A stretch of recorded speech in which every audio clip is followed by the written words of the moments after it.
أكبر الله أكبر. Mukjizat itu definisinya sesuatu yang di luar jangkauan manusia normal.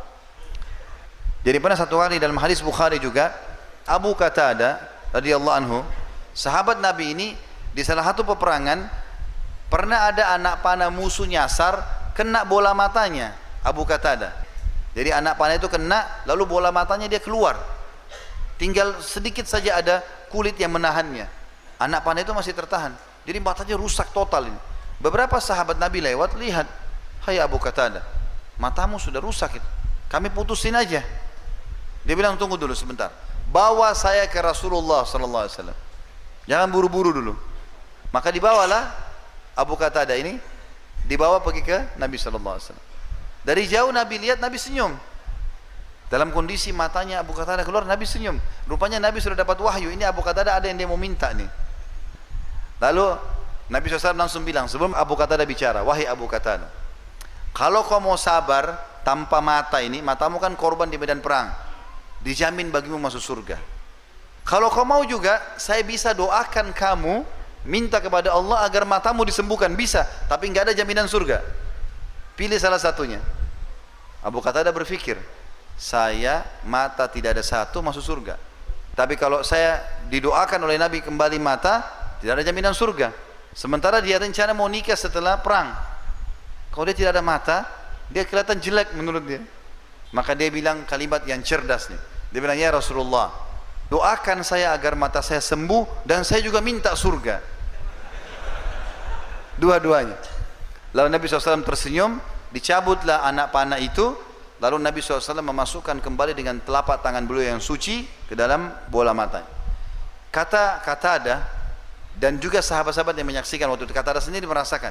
Dia bilang, tadinya kan matanya rusak. Kita bayangkan kalau mata kita rusak satu, ini sudah jelas nggak kelihatan, ini cuma ini kelihatan. Dia bilang, begitu Nabi SAW angkat tangannya, maka saya tidak bisa bedakan mata mana yang tadi rusak. Dua-duanya terang. Kata para sahabat, kami nggak bisa bedakan, yang menyaksikan itu, mana mata Qatadah yang rusak tadi, karena semuanya utuh kembali, termasuk kulit-kulitnya, tidak ada bekas sama sekali. Dan itu menandakan mukjizat Nabi SAW dalam mengobati penyakit. Dan banyak sekali sahabat yang menghadapi seperti ini tentunya. Kemudian ada juga kuasa Nabi SAW terhadap pohon, teman-teman sekalian. Dan ini disebutkan dalam hadis Bukhari Muslim, bahwasanya Nabi SAW seringkali kalau khutbah di zaman dulu, di mihrab beliau seperti ini, di depan sekali itu tempat beliau selalu sholat dijadikan sebagai sutrahnya, itu batang pohon kurma sudah ditebang atasnya, ditebang akarnya, lalu ditancapin. Zaman dulu memang orang buat begitu, jadi pohon kurma ditebang atas, tebang akar, ditancapin berdekatan jadi tembok. Ada satu batang pohon besar, Nabi SAW kalau sholat menghadap situ, kalau khutbah Jumat, belum ada mimbar waktu itu. Nabi SAW kalau khutbah beliau berdiri membelakangi pohon itu, kalau capek beliau sandar di situ. Atau lagi ceramah, lagi diskusi sama sahabat begitu. Maka satu waktu ada satu sahabiat Nabi perempuan dalam hadis sahih ini mengatakan, ya Rasulullah, saya lihat anda kerepotan dengan cara seperti ini. Bagaimana kalau saya punya beberapa pegawai, bisa ahli kayu, dia bisa buat mimbar. Saya buatin anda mimbar. Kata Nabi SAW, buat aja. Rupanya tiba hari Jumat, mimbarnya selesai. Mimbar Nabi SAW itu 3 anak tangga. Dikasihlah kepada Nabi SAW. Nabi waktu mau khutbah Jumat, keluar dari rumahnya masuk ke masjid, lihat sudah ada mimbar. Maka beliau pun naik di atas mimbar itu. Kata perawi hadis ini kebetulan diriwayatkan oleh Jabir radhiyallahu anhu.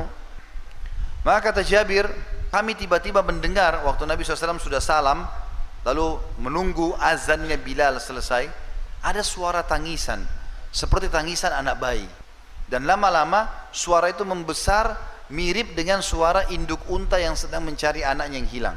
Kami bingung, suara dari mana ini? Nabi SAW lagi di atas mimbar, suara itu terdengar satu masjid.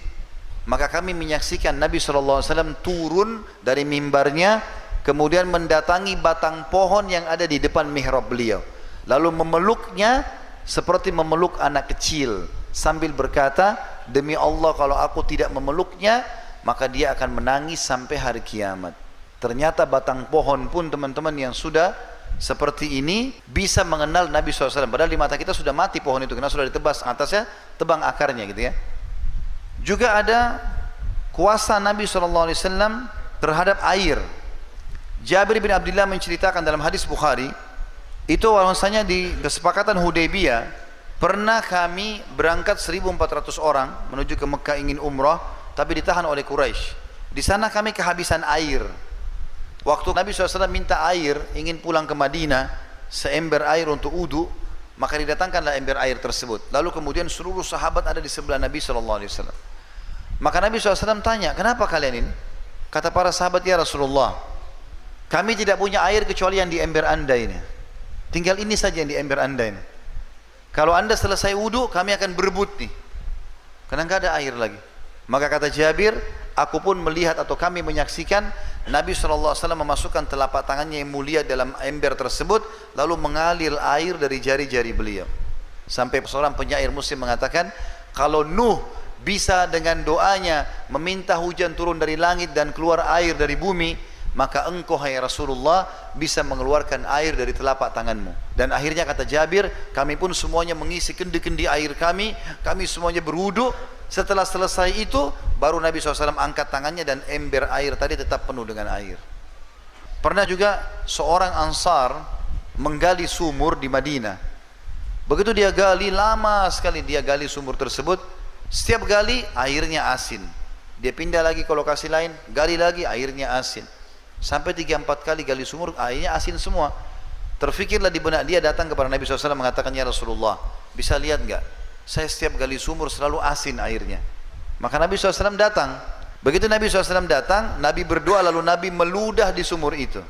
Tiba-tiba airnya asin berubah jadi tawar. Tapi ingat, ini ludahnya siapa? Nabi SAW. Kita sedang bicara mukjizat Nabi, jangan ngarang-ngarang. Karena sahabat pun tidak pernah ada yang lakukan seperti itu setelahnya. Nggak ada riwayat Abu Bakar pernah meludah di sumur lalu asin jadi tawar, atau Umar, atau Ali, atau Uthman radhiyallahu anhu, tidak pernah. Maka hati-hati, jangan sampai kesalahan di sini terjadi. Maka Nabi SAW akhirnya, karena berita ini Nabi SAW lakukan, maka tersebar. Waktu itu di akhir hidup Nabi, sebelum Nabi SAW meninggal, ada satu orang namanya Musailamah Al-Kadzab. Orang ini mengaku Nabi juga, tapi Nabi palsu. Pengikutnya banyak yang mengakui dia dari sukunya. Maka pengikutnya datang mengatakan, wahai Nabi kami Musailamah, Nabi yang di Madinah itu, di Hijaz, ada sumur air asin, dia ludahi jadi tawar. Ada juga sumur kami, airnya sudah bagus tawar, coba kau ludahin juga, siapa tahu jadi lebih enak. Maka Musailamah ke sana, lalu mulutnya komat kami, dia meludah. Tiba-tiba air sumur itu berubah jadi air yang lebih busuk dari kencingnya kedelai. Allah hinakan. Juga mirip kisah ini, tapi ini tambahan saja. Setiap kali masyarakat Madinah atau kaum muslimin lahir anaknya, selalu dibawa kepada Nabi SAW. Nanti Nabi berikan nama, Nabi tahnik, Nabi kunyah kurma, lalu lengketin di langit-langit gusinya. Karena itu sunnah Nabi SAW mentahnik bayi. Kemudian Nabi SAW juga sering kali mengelus rambut. Dan umumnya anak-anak bayi kalau datang dielus kepalanya sama Nabi jadi subur rambutnya. Maka pengikutnya Musailamah bilang, wahai Nabi kami Musailamah, itu Nabi yang di Hijaz, di Madinah, semua bayi yang datang kalau dielus jadi lebat rambutnya. Ini ada satu bayi kami rambutnya sudah bagus, coba kau elus, mudah-mudahan dia juga jadi lebih bagus. Begitu Musailamah elus, gugur semua rambutnya. Dan dikatakan dalam riwayat, dalam kisah ini, bahwasanya keturunannya orang itu gundul semua, sebagai bentuk penghinaan dari Allah Subhanahu wa ta'ala.